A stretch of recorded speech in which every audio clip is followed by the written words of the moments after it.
Ouvir esse apelo da igreja que nos chama à conversão pastoral é ouvir Deus misericordioso que está nos incentivando a ir para frente. É ouvir a voz do Espírito que está falando na igreja. Deus, para nos consertar, não usa da força, usa da misericórdia, da paciência, da bondade. Esta semana que vocês estão realizando aqui na paróquia é uma semana de graça. Poder ouvir tudo isso e tudo mais que será dito até o final da semana, as reflexões que estão sendo apresentadas aqui, é Deus falando através da comunidade. É Deus nos impulsionando, nos incentivando a fazer o caminho que Ele quer que nós façamos.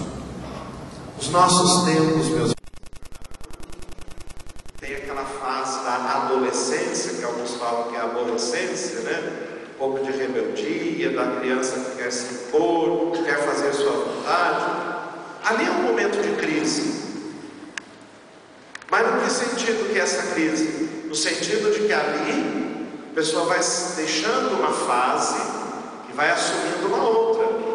Vai deixando de ser dependente para se tornar independente, responsável. Mas é um caminho necessário para chegar a isso. Nós entramos em crise, por exemplo, quando nós assumimos uma nova responsabilidade, um novo trabalho, mudamos de casa, de bairro, de paróquia. A gente fica meio assim, perdido, sem saber para que lado que vai, não se sentindo bem aqui, mas também não podendo voltar para lá. E aí a gente supera esse momento e daqui a pouco a gente faz um caminho melhor. Então, crise pode ser um tempo em que a gente pensa, vou ser destruído, mas pode ser um tempo também que a gente vai sendo purificado, transformado. Grande exemplo da natureza, a lagarta que se transforma em borboleta. Quando a lagarta se prende lá numa folha do galho, fica um tempo escondida dentro do casulo, e depois quando sai a marinha da borboleta, ali ela está passando por um processo de crise. Está deixando de ser uma coisa feia, porque a lagarta é feia, para ser uma coisa bonita, que é a borboleta. Nós podemos olhar para o nosso tempo e pensar, estamos vivendo um tempo de crise. Está tudo perdido, não tem mais o que fazer. Vamos largar a mão, não adianta. É nadar contra a correnteza. Aí a coisa vai ficar feia. Outro dia eu cheguei para dar aula lá no seminário. Falei, gente, vamos rezar porque a coisa está feia. O que aconteceu? Eu falei, você não viu no jornal? Quanta guerra, quanta morte, quanta coisa. Precisa mais coisa ainda para estar feia no mundo. Já tem coisa que chega, todo dia tem problema, né? A gente pode se render ao mal e pensar, não tem mais o que fazer.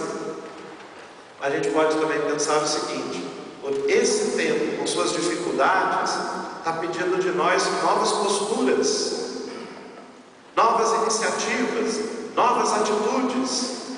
É um tempo até de fortalecimento. Quando os cristãos foram perseguidos em Jerusalém, o que eles fizeram? Fugiram. E fugindo levaram o Evangelho. Quando eles foram perseguidos em Roma, fugiram. Fugindo levaram o Evangelho para o mundo inteiro. Aquilo que parecia ser o fim, na verdade foi a expansão. Para a igreja, esse tempo difícil que nós vivemos, que às vezes nos desanima, nos entristece, também nos preocupa, mas pode ser um tempo de graça. Deus está falando para nós, conosco, no meio de tudo isso. É preciso ter os ouvidos afinados para perceber isso.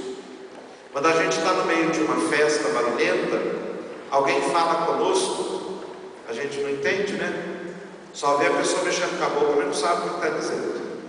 Mas se a gente conhecer bem a pessoa, estiver bem sintonizado com a pessoa, só na boca dela a gente vai entender o que ela está dizendo para nós. Está dando uma resposta, está indicando alguma coisa em poucas palavras ou até sem som. É um pouco isso que tem que acontecer conosco em nosso tempo. Estarmos sintonizados com a palavra de Deus, estarmos sintonizados com a palavra da igreja, para percebermos no concreto da vida onde é que nós precisamos agir, fazer alguma coisa. Esse é o caminho da conversão pastoral. Agora vamos olhar mais concretamente o que a gente tem que fazer para acontecer essa conversão pastoral. Em primeiro lugar, assumir a dimensão missionária da nossa pastoral. Parar com esse negócio de pensar, temos que trazer o povo para a igreja. Não tem que trazer ninguém para a igreja. Nós temos que ir onde as pessoas estão. A igreja que tem que ir ao encontro das pessoas. A igreja, cada um de nós. Eu, por exemplo, gosto muito de umas ideias que tem respeito, né? Diz assim: vamos fazer uma balada santa, jovens. Eu não acho que tem que fazer balada santa. Eu acho que o jovem tem que ir para a balada e lá ele tem que se comportar como cristão, fazendo diferença no namorar, no beijar, no beber, no dançar. Tudo que ele vai fazer, ele tem que fazer como cristão. Nós não podemos criar um mundo à parte para nós. O mundo dos perfeitos, o mundo dos bons, o mundo dos santos, separado do mundo dos pecadores, dos miseráveis, dos que fazem coisa errada. Não é assim. Jesus se encarnou, ele veio viver a nossa vida em tudo. Foi almoçar na casa do povo, foi na festa, acho que dançou lá no casamento das bodas de Caná, contou piada, deu risada, foi no templo, participou das festas judaicas, tudo que era do humano ele fez. E nesse sentido ele foi missionário, porque ele foi presença diferente nos diversos ambientes. Ele não se misturou com nenhuma realidade.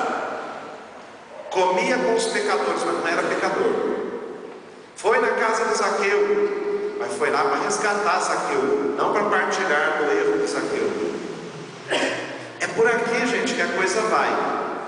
Pastorais, movimentos, catequese, grupos, tudo que nós temos na igreja tem que pensar como missionário. Eu tenho que ir ao encontro do outro. E hoje eu fui numa missa lá em São Paulo, do envio missionário do Padre França, da Glória, e tinha uma oração muito bonita que foi feita lá no envio para eles, que dizia assim: quando você chegar lá na terra da missão, não vai com a ideia de que o seu mundo é melhor do que aquele. Não vai com a ideia de querer civilizar o povo, de dizer, não, agora eu cheguei, agora a coisa vai ser melhor. Não. O Espírito Santo sempre chega primeiro. Nós, quando vamos como missionários, vamos lá para perceber o Espírito Santo que já chegou, ver os frutos do Espírito que já está lá e ajudar as pessoas a tomar consciência disso. Nós não vamos lá para levar Deus, como a gente fala muito isso. Nós vamos levar Jesus. Gente, se Jesus dependesse de nós para chegar nos corações, estava feia a coisa. Porque às vezes a gente não leva Jesus, às vezes a gente leva uma caricatura de Deus, né? Aquela imagem um pouco Deus bravo, né? Aquela mãe que fala para o filho, faz isso, papai do céu não gosta. Aquela que Deus castiga. Que Deus nós estamos levando para as pessoas? Esse Deus as pessoas não querem. Querem o Deus misericordioso, o Deus que é bom, o Deus que não olha torto. Por exemplo, visitar um doente, como na historinha nossa aqui. Não é um negócio simples, porque o doente percebe se a gente foi lá porque ama ele, porque quer o bem dele, ou se a gente foi lá por obrigação. Uma coisa é ir visitar o doente e não olhá-lo como doente. Se eu chego e fico meio assim, né, olhando com o rabo do olho, né, tentando perceber se tem alguma coisa esquisita nele, ele percebe, você não está me olhando como gente, você está me olhando como uma coisa. Se ao cumprimentar eu tenho medo de dou só a pontinha do dedo, né, eu estou com medo de pegar a doença dele, a pessoa percebe. nós às vezes fazemos isso com o doente, com o pobre, aquela pessoa que não é muito de igreja, né? Sabe aquele sujeito que não é de igreja como nós, que não tem a caminhada que nós temos, que não recebeu o sacramento, que já foi de outras igrejas, que é separado, que mora com outra pessoa? A gente olha com uma certa desconfiança e vamos pensando: esse sujeito não é sério. Vocês imaginam se Jesus tivesse olhado torto para Mateus, para Zaqueu, para aquela mulher que queria apedrejar? Eles não teriam feito o caminho que fizeram. Jesus não olhou torto, Jesus olhou com amor, Jesus olhou com abertura, com acolhimento. Então missão passa por aí. Missão não é só a gente ir. Então Helder tem um poema bonito que ele diz assim: missão não é romper distâncias para levar o Evangelho. Missão é viver o Evangelho com quem está aqui do meu lado, precisando viver esse testemunho. Agora, se para fazer isso eu precisar romper distâncias, andar quilômetros, então missão é isso também. Claro que para fazer missão a gente vai ter que sair. Eu sei que aqui tem um projeto missionário muito bom, bem feito, e vocês estão muito animados nisso. Mas a missão não é só o ir. Por exemplo, visitamos 300 casas, oh que beleza! Como é que foram essas visitas? Porque uma coisa é visitar 300 casas, chegar lá, oi, tchau, visitou a casa, passou pela casa, é número. Outra coisa é assim: estou aqui para te ouvir. Fala mal da igreja, fala mal do padre, fala mal do bispo, fala mal de quem você quiser. Eu vou te ouvir, vou tentar te entender. Eu não vou ficar defendendo, não vou ficar justificando, não vou ficar achando que você é um rebelde que não merece nada. Veja, gente, a conversão pastoral passa por aí. Não é só mudar, como a gente diz, trocar 6 por meia dúzia. Chamava assim, agora vai chamar assado. É trocar 6 por meia dúzia. A conversão pastoral é mudar o nosso jeito. Eu fico pensando, por exemplo, na questão de acolhida dentro da igreja. Missão é acolhida, não aquela acolhida que esse pessoal faz na porta da igreja, que é bem feita. Mas essa acolhida é para quem vem na igreja. E quem não vem na igreja, como é que a gente acolhe? Como é que a gente olha para essa pessoa? Como é que a gente trata essa pessoa? Se o sujeito fala uma coisa errada, já leva uma bronca de repente da gente. É assim? Não sabe como é desse jeito? Claro que não tem a caminhada que nós temos, vai pensar diferente. Eu, por exemplo, quando uma pessoa chega meio rebelde, meio briguenta, e fala: padre, porque eu não concordo com a igreja, por isso mesmo. Você está certo. No seu lugar, eu acho que eu também pensaria isso. Depois eu estou tentando conversar, explicar por que a igreja é assim e tal. Às vezes você consegue que a pessoa faz um progresso. Mas eu não brigo com a pessoa dizendo: eu não quero papo com você, porque você é contra a igreja, para mim não interessa. Não, tem que ouvir o outro. Tem que entender o mundo do outro. Tem que acolher o outro como ele é. E olha, outro dia o padre me disse que foi uma pessoa lá já invocada, né? Que queria alguns negócios lá de casamento e o padre falou: pode ser assim, por isso.